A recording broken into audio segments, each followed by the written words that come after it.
las guerras napoleónicas, ¿no? Napoleón que les dijo no va a pasar nada, vamos a estar todo tranquilo, va a estar todo bien, y lo termina apresando a Fernando VII.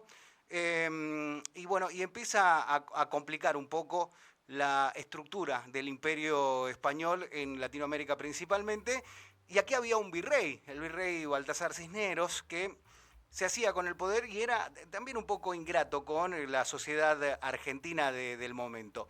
¿Qué pasaba entonces? ¿Cuál era el acontecimiento más importante? Que los criollos, los hijos de inmigrantes nacidos en estas tierras, empezaron a vislumbrar que debían tener por lo menos algo como para ser representados, ¿no? Y ser representados por sí mismos. E intentar de esta manera poder evolucionar. Y para evolucionar hay que hacer una revolución. Y las revoluciones nunca son prolijas. En la de Mayo, principalmente, le daban lo que hoy denominamos escarapela con los colores de la bandera, que posteriormente fue creada por Manuel Belgrano, pero eran banderas, una pequeña bandera, cintas rojas y blancas para identificar a quién pegarle un tiro y a quién no. Así de literal era lo que hizo French y Beruti, dos criollos que se juntaban en la jabonería de Vieites con los otros criollos que querían hacerse con el gobierno. No separatista en su momento. San Martín, que todavía estaba batallando en las guerras napoleónicas en favor de España, tenía una intención más monárquica, que fuera el monarca de estas tierras un originario, ¿no? Era perteneciente a la logia Lautaro, de la masonería y bla. Bueno, esto es para hablarlo largo y tendido. En algún momento vamos a hablar con algún historiador que nos cuente un poco más en detalle cuál era la idea de San Martín y cuál era la idea de los criollos, los patriotas de ese momento.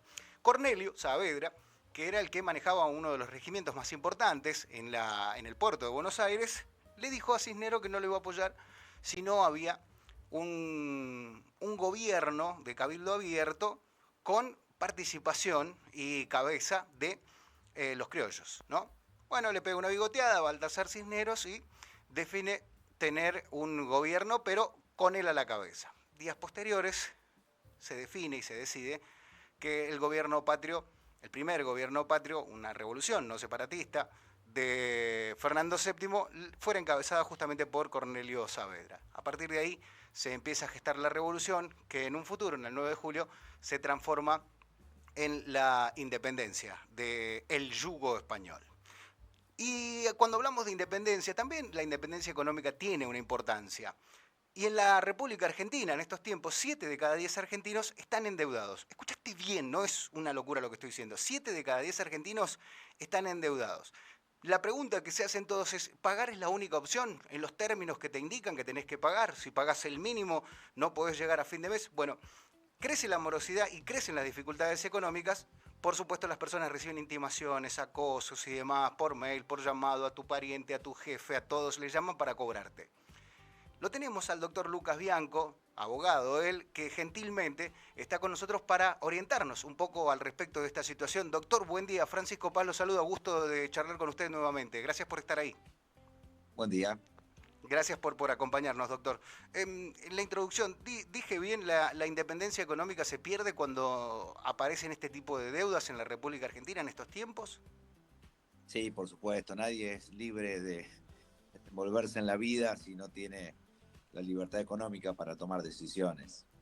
Y qué difícil, ¿no? Tener libertad económica hoy con los tiempos que corren, donde no se llega a los costos básicos, ¿no? A los servicios básicos, con un incremento en los valores del transporte, del gas, ahora con lo de zona fría, y también, por supuesto, con el creciente acoso que ejercen las empresas tenedoras de deuda, o incluso en algunos casos también sus colegas, los estudios contables que compran esta deuda a un valor más bajo. Digo, ¿bien esto sigue siendo así?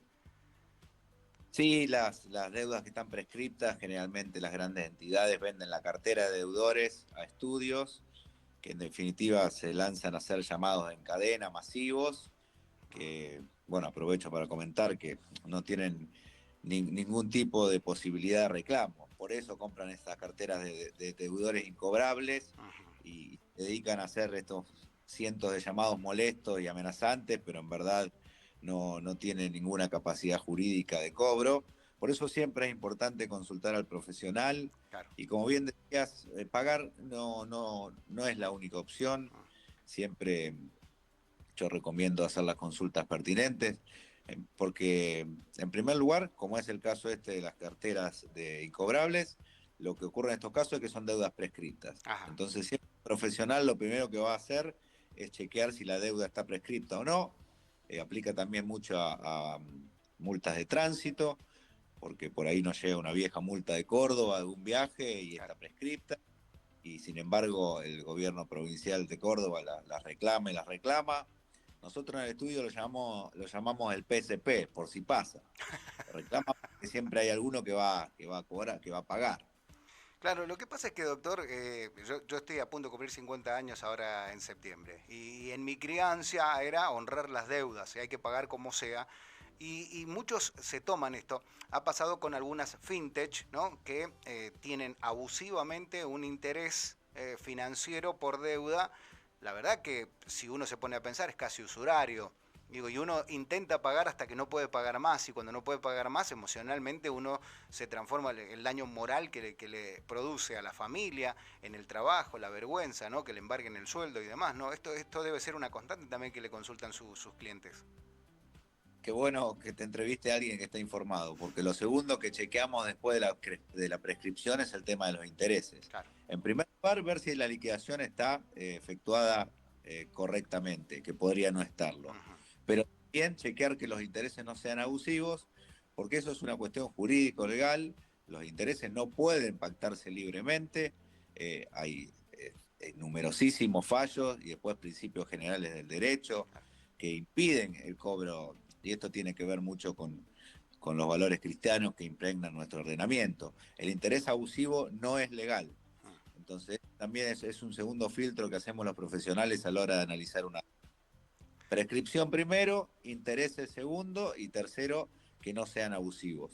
Bien, estamos Después, en el proceso de querer... respecto a la moralidad, es cierto, en derecho se habla de la naturaleza jurídica de las obligaciones y que cuando no es cobrable pasa a ser una deuda moral. Claro. Y por supuesto que desde ese punto de vista la deuda sigue siendo, sigue existiendo, lo que pasa que no es exigible jurídicamente. Y está la discusión doctrinaria de si corresponde o no. Yo creo que la seguridad jurídica que tiene que tener un Estado y que nos debe brindar un ordenamiento jurídico hacen que el instituto de la prescripción sea correcto. Entonces yo no creo en eso de que las deudas moralmente estamos obligados toda la vida. Si pasado determinado número de años y el acreedor no hizo nada, yo entiendo que la deuda está bien que esté prescripta porque ayuda a ordenar a las personas en su vida, tanto al deudor como al acreedor. Entonces el instituto de la prescripción tiene un fundamento normativo y ético válido. Claro. Uno no puede vivir con ese péndulo toda la vida sin saber, y repito, y esto es en beneficio de las dos partes, tanto del deudor como del acreedor, de ordenarnos la vida. Bueno, ¿esto es un activo mío o un pasivo Claro. o no?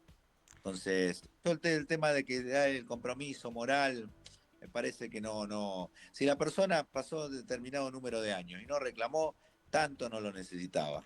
Claro. Porque, a ver, para que una deuda esté prescripta tiene que haber un largo periodo de inacción por parte del acreedor. Entonces, realmente no era urgente ese cobro. Doctor, estos son 5 años del último pago efectuado, ¿no? Y a partir de ahí uno puede pedir la exclusión del nombre propio dentro de los registros, como verás, por ejemplo. Digo, esto se lo denomina habeas data, algo que proveen usted y sus colegas, ¿verdad? Sí, existen numerosísimos plazos de prescripción. Ah, Por eso bien. siempre se puede hablar en general y hay que consultar al profesional. Hay plazos de un año, hay de 2, hay de 5. Varía, depende del tipo de tasa, de impuestos, si la deuda es contractual. Si es una deuda contractual, que uno firma un contrato particular con un privado, uno podría fijar una prescripción de 100 años, porque rige la libre voluntad de las partes. Entonces, siempre hay que analizar cada caso. Después, respecto al Veraz, es importante remarcar que el Veraz es una empresa privada. Claro. Equifax, sociedad anónima. Y ahí hay un tema de por qué un privado informa sobre nuestra situación Ahí está. personal financiera. Es legal lo que hacen, pero también es cierto que desde hace no mucho tiempo, el Veraz puso en su sitio web la posibilidad de que cualquier persona cada 6 meses le haga una consulta de qué información tienen sobre ellos. O sea, ya no es necesario impetrar una habeas data para saberlo. Ah, qué bueno. Ellos ya nos dan la posibilidad de una vez cada 6 meses podemos ingresar y ver si estamos en el veraz y por qué. Y en el caso de que estemos mal inscriptos, hacer el reclamo. Más allá de eso, si estuviéramos bien inscriptos, también tenemos este argumento jurídico de decir, bueno, ¿por qué? Si yo debo plata, andás informándoselo a cualquiera que te paga. Claro. Ahí hay un momento interesante para decir, no sos un registro público, porque el Banco Central tiene un registro y nos asigna categorías, pero en ese caso es una entidad pública. Claro. En el caso de una empresa privada que da información privada a quien paga por esa información, ahí es bastante dudoso y algunos reclamos han prosperado. Doctor, esto que habla usted, la central de deudores del Banco Central, en la situación 1 a la situación 5, que es el deudor Claro. incobrable, que es cuando adquieren los bancos por creo que un porcentual de 20%. Pero mi pregunta se centra fundamentalmente, recién hablábamos con una especialista en inteligencia artificial sobre el gemelo digital, que seguramente su equipo de prensa nos va a proveer información al respecto de esto, porque sé que nos los informaba que está trabajando sobre esto.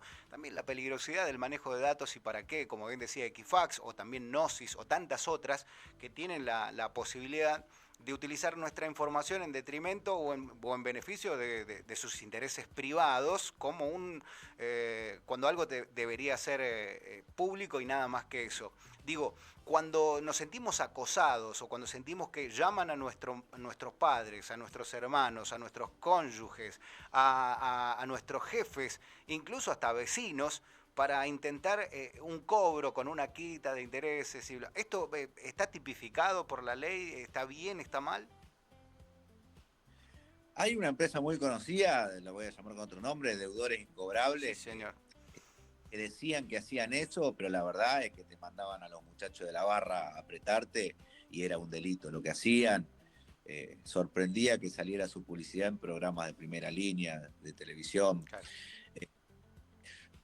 El acoso existe más de parte de estudios que compran estas carteras de deudores, pero no suelen llamar a los familiares, se dedican sí a incansablemente llamar a la persona. Los que llaman a familiares son estos, yo lo puedo decir con lo que la palabra que son delincuentes, que además del llamado y la molestia en el lugar de trabajo y a los familiares, iban muchísimo más allá, ya entrando en el terreno del delito.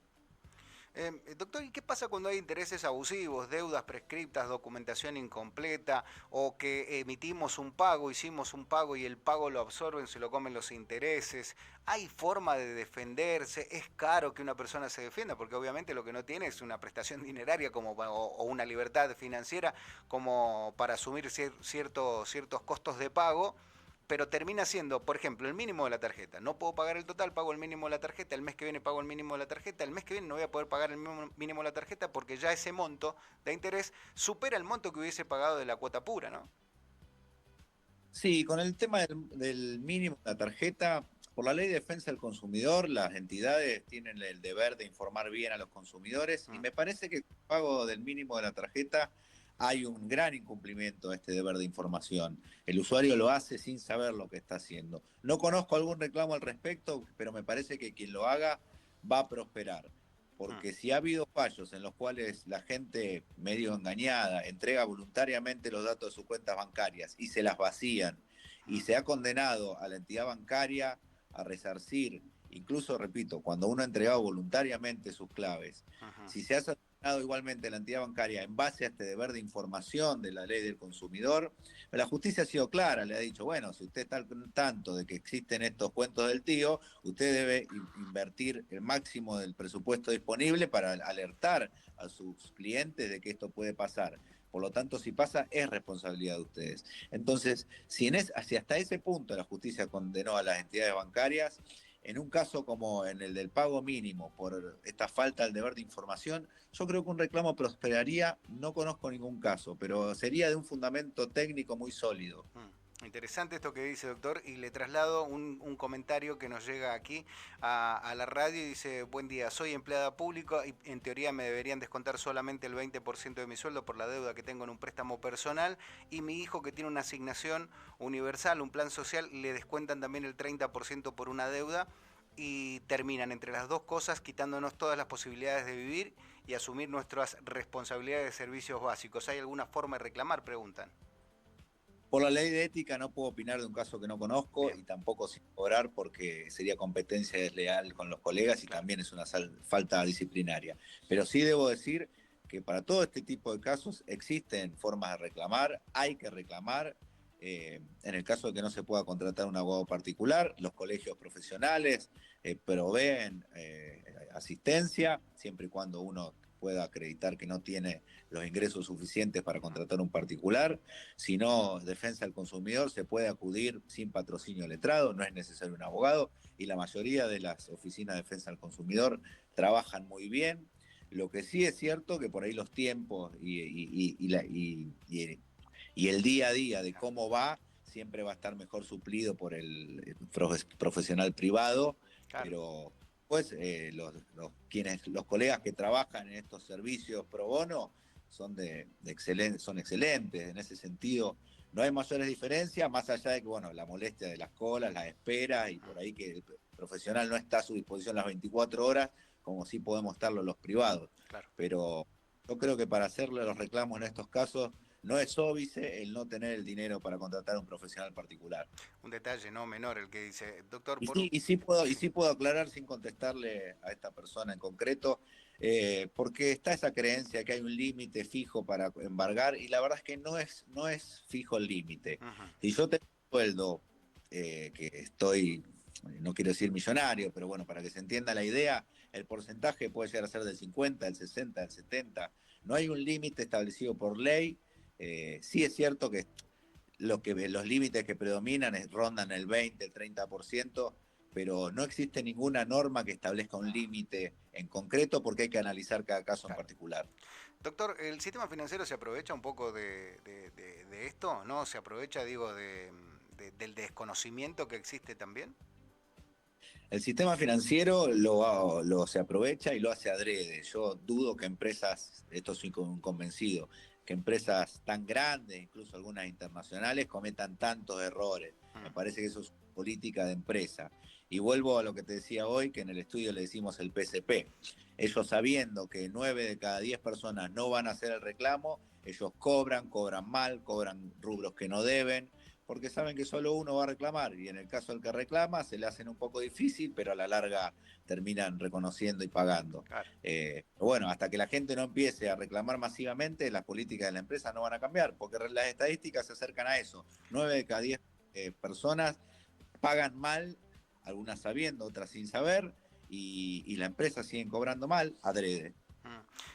Es increíble, ¿no? Que sea tan permisivo. Digo, para eso existe también la defensa de los letrados y este asesoramiento que usted está brindando y esta información que usted está brindando también a la ciudadanía a través nuestro, doctor. Por último y en definitiva, digo, no hay que quedarse con lo que nos dicen, ¿no? No hay que quedarse con lo que nos llega en el resumen, en el caso de que puedas o no puedas pagar, porque cuando uno puede pagar, por ahí pasa, ¿no? PCP, como dice con usted en el estudio. Exactamente. Pero, claro, termino, Esto lo decía Jaureche cuando decía de ir a comprar al almacén con el manual del almacenero. Si vos confiás en quien te está reclamando la deuda y estás mal, hay que hacer una corroboración. Primero la que hace uno, que agarra el resumen de la tarjeta y chequea, pero después cuando ves rubros que no entendés, que te hacen mención o en los impuestos, servicios, en cualquier tipo de claro. deuda, que ves cosas que no entendés, hay que asesorarse, porque lo más probable es que sea algo indebido. Doctor, por último, y esto es una pregunta personal. ¿Las cuentas sueldo todavía son gratuitas? ¿La cuenta única, esta que existió hace unos años atrás, todavía existe? Porque Sí, en mi caso dejé de tener cuenta sueldo y sí, seguí usando esta caja de ahorro después que se transformó en caja de ahorro y empezó a tener un costo, la verdad, que bastante exagerado por renovación. Era una tarjeta de débito, ¿no? Ni siquiera un paquete financiero. volvemos al PSP. Por muchas cuentas sueldo que se publicitaban como gratuitas y sin costo, luego en el medio, al año había una transformación y uno no se da cuenta y después terminás pagando rubros que no debería pagar. Pero vuelvo a lo mismo, si 9 de cada 10 personas no reclaman, las empresas lo van a seguir haciendo. Soy uno de los 9, doctor. Soy uno de los 9, ¿no? Sí, yo seguramente también, porque también en la vorágine que se vive en el día a día, uno prefiere absorber el costo. Lo que pasa que, por eso yo decía que las empresas lo hacen adrede. Claro, Absorbemos el costo porque es mínimo y nos cobran 100 pesos de más o 1000 pesos de más. claro. y no lo reclamás porque es más engorroso el reclamo que no hacerlo. Pero multiplicado por la cantidad de clientes, eso le genera a las empresas una ganancia, es el famoso robo hormiga. Claro, claro. Que antes lo hacían los empleados, ¿no? Fidelidad de empleado Claro, que se aseguraba y ahora es a la inversa. hoy en día no hay empleado, que es todo por telefónico o vía web, Claro, lo hacen ellos con automatizado, claro, porque IA. eso es un tema. Doctor, la última, porque nos trasladan acá, sé que no puede hablar, pero me gustaría si puede brindar algún teléfono, una vía de contacto, algún mail, alguna red social, porque esta pregunta me parece muy interesante y se lo traslado por si puede hacer un desarrollo, quizás no tenga la respuesta ahora, pero me dicen, buen día, yo trabajo de manera online y mis servicios se los presto a las grandes empresas, las voy a nombrar, Meta y Google, y me pagan un rédito por publicidad cuando hago stream o cuando hago influencias.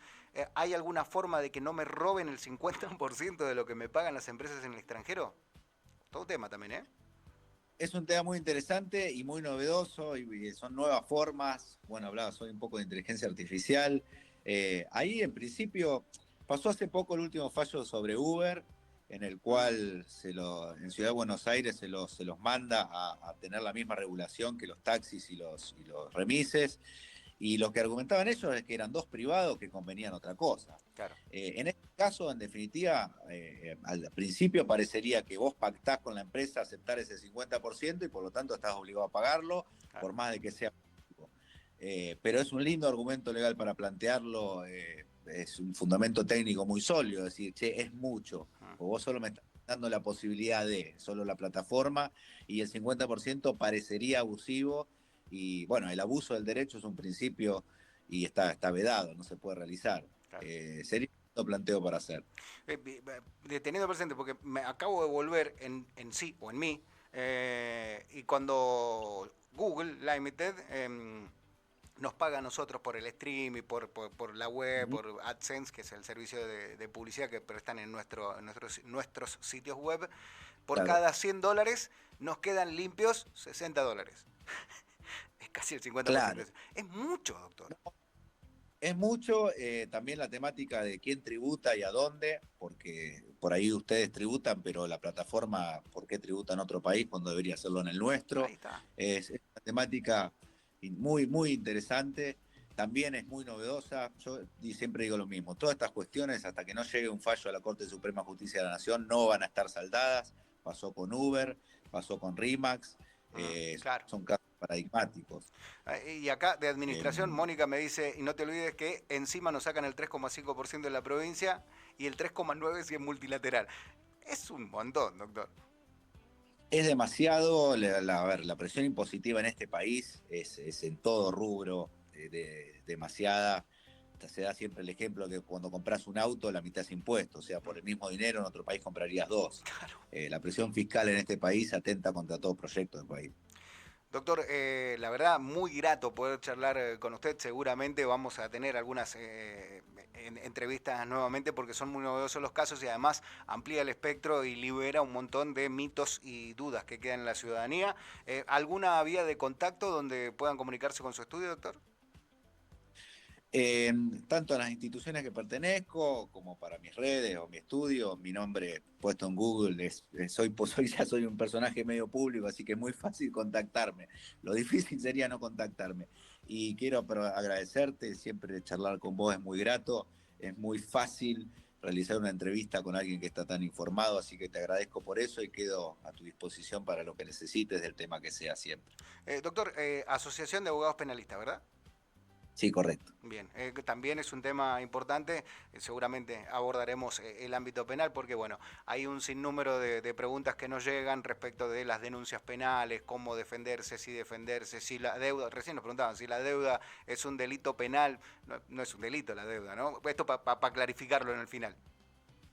No, pero tenemos el tema de una deuda impositiva, el delito de evasión tributaria, roza la prisión por deuda. Increíble, increíble. Doctor, muchísimas gracias y hasta la próxima, ojalá sea pronto. Muchísimas gracias a ustedes, que tengan buen día y feliz Día de la Patria. Gracias igualmente. El doctor Lucas Bian.